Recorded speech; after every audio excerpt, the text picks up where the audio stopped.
Hello, this is the second episode in the Yucatan. This is Uxmal and more. So here we see not a museum, not a government building, but a Walmart in Merida. I thought this was so cool. This is building codes done right. When we arrived at Uxmal, we were met by their security, and then we were off to listen to their attempt to call the prayer. I hope you could have heard that. And then this is the back of the temple. The temple was built over time with 5 layers. This is the religious school that is behind the temple. You can see the classrooms over there. It's called the nunnery by the Spanish, but it's the classrooms. And this is the courtyard where they would assemble. And these, we got to look inside some of the rooms here and how they are constructed. My friend Eric jumped out of the way. And this is the inside. These are false arches because they're not really an arch. They're built with cantilevered stones on rubble. But it's a cool room nonetheless. It's still standing, and that's impressive. You can see the reconstruction there. And here you can see the rubble where they put some of the stones during the reconstruction. Here is one without the iron beams. This is Cha, the rain god. Stepping back a second, Uxmal was first settled in the 600 CE. It eventually had 20,000 people, and it relied upon rain and cisterns for water. It didn't have a river, and it didn't have the cenotes to obtain the water. This pyramid that was built in 5 stages, you can sort of see them here, is symbolic of the flower mountain from which the sun rises every day. Though the temple on top may be to something else, the pyramid shape is basically the flower mountain in Mayan mythology.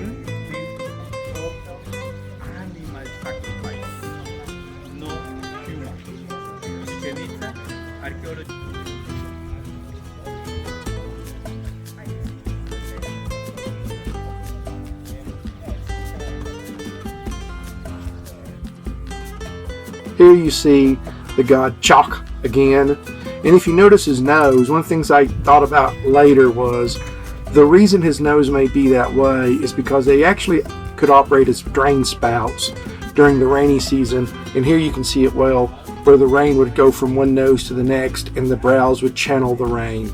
I think that'd be really cool looking when it's raining with the rain coming down off the sides. This is an owl carved into the temple. What I thought was fascinating was as Westerners carve their own motifs, it was interesting to see the motifs carved here. And here, in this, you can see the red paint. These buildings used to be covered in stucco and painted, and here you can still see some of the red paint. That was really cool, I thought.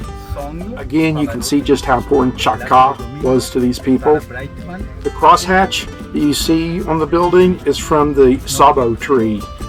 And here again, the noses.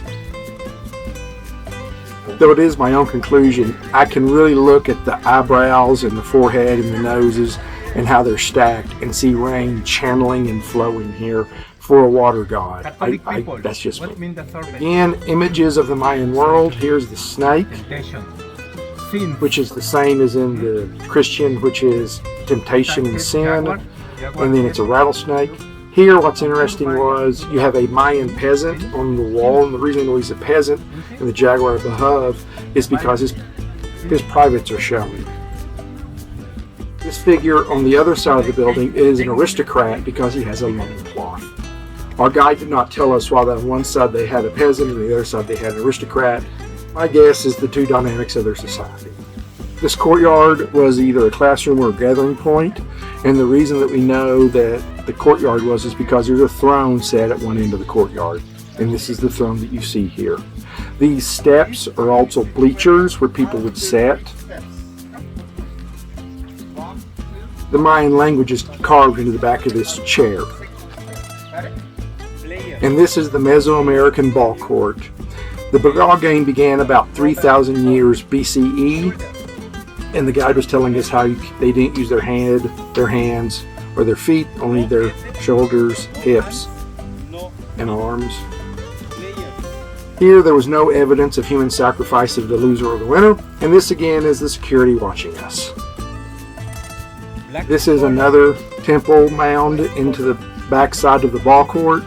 It was unfinished by the time that Uxmal was abandoned. There are 70 steps and 30-meter high.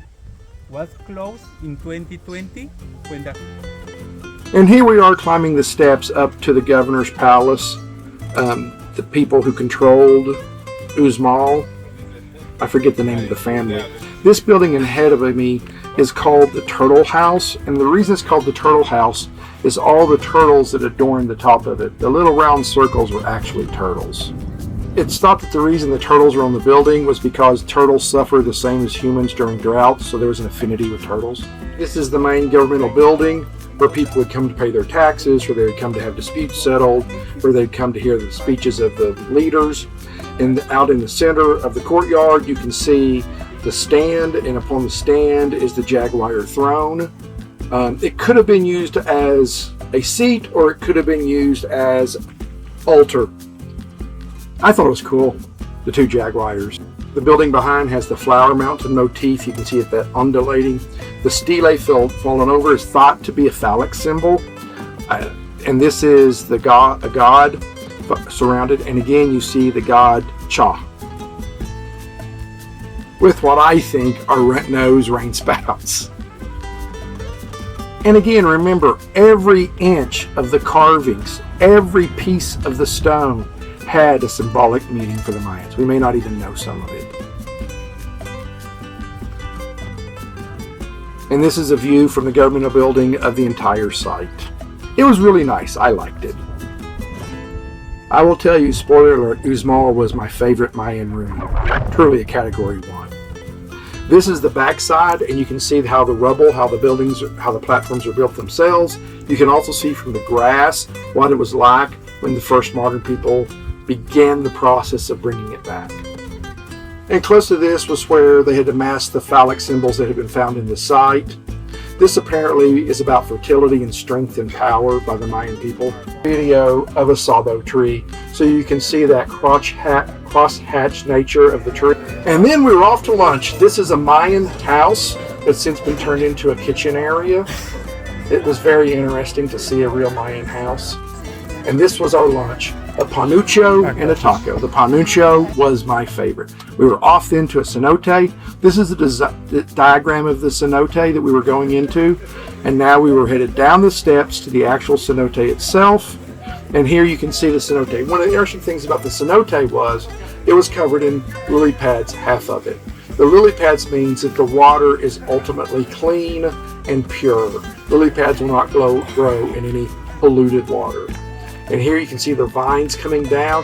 Unfortunately, I don't have any pictures of Eduardo and I swimming in the cenote.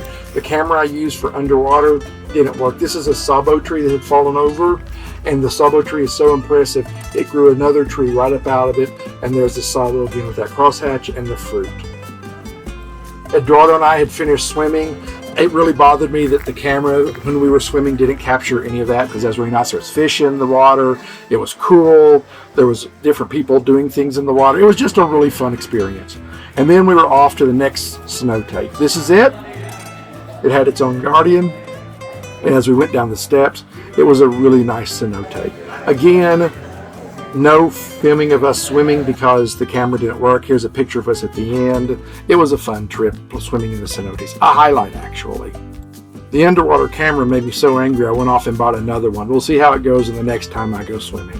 That was the end of that day, and the next day we were up. We went to the cathedral, and if you look up at the plaque above the door, you will see a crest, and that crest at one point was the crest of the King of Spain. Now it is the crest of Mexico. I thought that was cool. This is another guardian we see. The security around these places are pretty impressive. Then we were off to Dzibilchaltún. That's a very hard word for me to say, which is just a little north of Merida. That is the church you just saw, because the city was still functioning when the Spanish arrived. And of course, they put a church in the middle of the city. The site has been inhabited since 900 BCE until just after the arrival of the Spanish invaders. It was a thriving community of merchants. This is a stela you were seeing to one of the kings.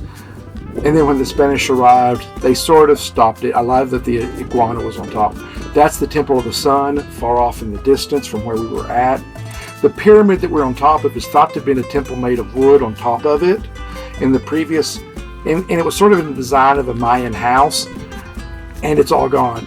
I was wondering if the temple on the top is a Mayan house is one of the reasons the site lasted so long and survived longer than Uxmal and Chichen Itza, because it would have prevented those clearly divided societies, and this one, with that on top, gave the impression of a more unified society.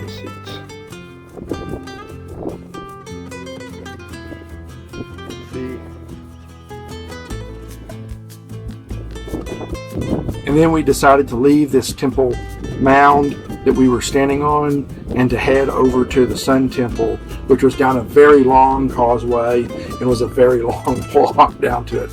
But this is what was at the end of it, the Sun Temple. And during the summer solstice, it goes right through the middle of the temple, the sun does. It was a very nice experience, and it was a quiet. We were just about the only people there that day. And then to end the day, we were off to Progresso. Progresso's a town that has a beach, beautiful little town. We had some nice music that we walked by. We walked through an event. We didn't really know what it was, but it was nice to see it. It was an experience. You run across these quite often. They always make me smile when we do it. We always spend time together.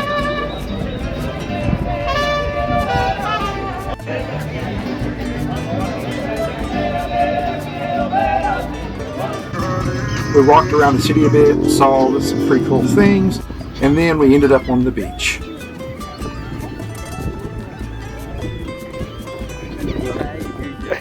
You're the only thing I have to take a picture of.